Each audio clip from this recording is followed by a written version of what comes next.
Our Foreign Affairs editor Geeta Mohan joins us on the show. Sandeep stays with me on this special broadcast. Geeta, you've been speaking to sources in the government. Okay, that's a statement from US President. Let's listen in. Are they doing the briefing? This deportation bonus will save American taxpayers billions and billions of dollars. What Biden did to this country can... Okay, give me a moment. Donald Trump, US President, says congratulations both to India and Pakistan. Geeta, we heard the statement made by the Foreign Secretary, but behind the scenes, what transpired? What's the thinking? US point was that there will be conversation on other issues, but government sources saying no question on other issues. It's only the ceasefire and DGMO talks. Well, it was a very brief statement. The Foreign Secretary walked in, made a statement and walked out, and they did it in a rush. The briefing was to start at 6 p.m. He came in a little earlier, made the statement and rushed. In all probability, Gaurav, because the United States of America woke up and started tweeting or posting it on social media before the announcement being made by India or Pakistan or the leadership of both the countries in a coordinated manner. So the United States of America certainly taking credit over here for the ceasefire. What transpired, if you ask me, and if I look at the things that have happened over the past few days, I think the clincher was not Marco Rubio talking to Ishaq Dar or, for that matter, Dr. Jaishankar alone. The clincher in this deal was Marco Rubio making that call to Asim Munir. Because like we said, the ball was in Pakistan's court. Pakistan had to de-escalate. They had to initiate the ceasefire, that they will stop, because India had to do what it had to do, and India did what it did, respond to Pahalgam. And then the statement on the fact that any act of terror will be considered an act of war was a warning and a deterrence for future, because in all probability, the statement was going to take place. What happened over here? Vikram Misri comes and says that the call was initiated by DGMO. He informed the his Indian counterpart that they are going in for a ceasefire. And that, in all probability, must have happened with all the calls. Two important countries, two important calls. One, the Saudi Arabian foreign minister calls both India and Pakistan. But before that, Marco Rubio calls the external affairs minister and the prime minister of India and Pakistan, respectively. But again, like I said, Gaurav, all these calls could have happened. The clincher certainly was Marco Rubio calling Asim Munir. Oh, absolutely. And Sandeep, that very, very important clarification that's coming from top government sources. While America said ceasefire, fine, the Americans also seem to indicate that there would be conversations on other issues at a neutral venue. And Government of India, of course, it's again through sources saying no, only conversation is on the ceasefire for now. Absolutely, Gaurav. Like I said earlier, the Government of India's position is very clear on talks with Pakistan. It will not resume talks with Pakistan unless there is credible evidence of Pakistan dismantling its infrastructure of terrorism, bringing all of the terrorists, all of these global terrorists that it has reared for so many decades on its soil in Punjab province to justice, or dismantle this. We need to see evidence of that happening. We need to see action on all of those terror attacks that have been carried out on Indian soil over decades. All of the masterminds of those attacks are sitting inside Pakistan.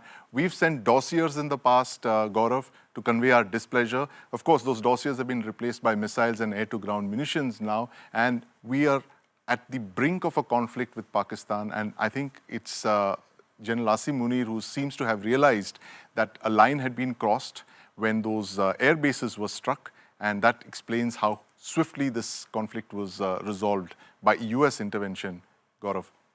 Because this conflict very clearly showed how vulnerable Pakistan's air defenses were, how vulnerable Pakistan's bases were. And this is a conversation that's actually happening even in Pakistan. With impunity, India was able to punch holes in Pakistan's air defense and bomb some of their bases to Stone Age.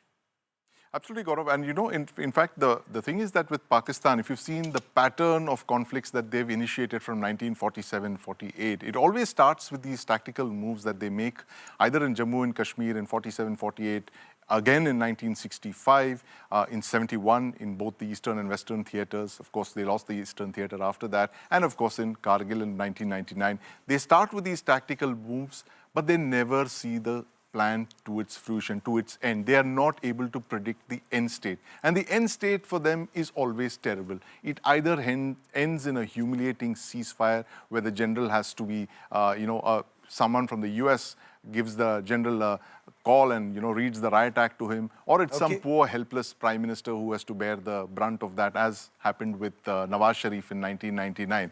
It never ends well for the Pakistan military, Gaurav, and this is something that the military doesn't seem to understand, and they continue fighting. They've been doing that for nearly 80 years now, because for the Pakistan army, Gaurav, you have to understand their mindset. Their mindset is defeat doesn't deter them. For them, the concept of defeat is when they don't fight India, they have to keep fighting, and they will keep fighting to the end, as the title of that book suggests. And I want to bring Geeta for more on this, as I bring in Piyush and Shivani also into this conversation one by one. Geeta, we've been through this playbook many times in the past. Never in the past. There's more breaking news that is coming in. Geeta, give me a moment. There's more breaking news coming in. This is India fighting Pakistani propaganda on Operation Sindoor. Now there are updates that are coming in. Geeta, I want to bring our viewers updates that are coming in. The stoppage of firing and military action between India and Pakistan was worked out directly between the two countries, is the information that is coming in. Pakistan DGMO, the Director General of Military Operations of the Pakistan Army, initiated the call at 15:35, that's 3:35 this afternoon, after which discussions took place with his Indian counterpart, and an understanding was reached. There is no decision, top government sources are telling India today, no decision to hold talks on any other issue at any other place, is what government sources are telling India today. So is this some confusion as far as the Americans are concerned, or are the Americans talking more about their wish list? India and Pakistan have only agreed to a ceasefire, and India says there is no agreement, there is no conversation about resumption of dialogue with Pakistan state. Well, Gaurav, from where I see it, was there a mediation in the first place? I mean, the United States of America is well placed over here to take credit, but to what end and to what extent? When the call came to India, it was not a mediation where the Americans, like in the past, would say, okay, this is what Pakistan is saying, this is what India is saying, let's reach a middle ground. No. India was very clear that the ball is in Pakistan's court, that the terror factories have to stop, that they need to stop this action. India was only retaliating. On the other hand, the conversation with Pakistan must have been very different, because it didn't stop at Ishaq Dar. The Secretary of State and National Security Advisor actually had to speak with Asim Munir. The decision, and I said this earlier also, Gaurav, and when Pooja was in the studio, I'm going to repeat this to you. There was a joke doing the round, but it's so real when it comes to Pakistan.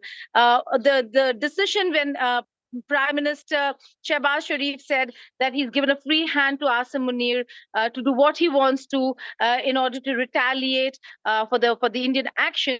The jokes during the rounds was Asim Munir ordered Pakistan Prime Minister Shehbaz Sharif to order Asim Munir to carry out a retaliation. So that's the position that you take. Asim Munir had to be convinced by the United States of America. The intervention happened there. The DGMO of Pakistan called India and informed that, yes, they've agreed to a ceasefire. India over here did not want a mediation.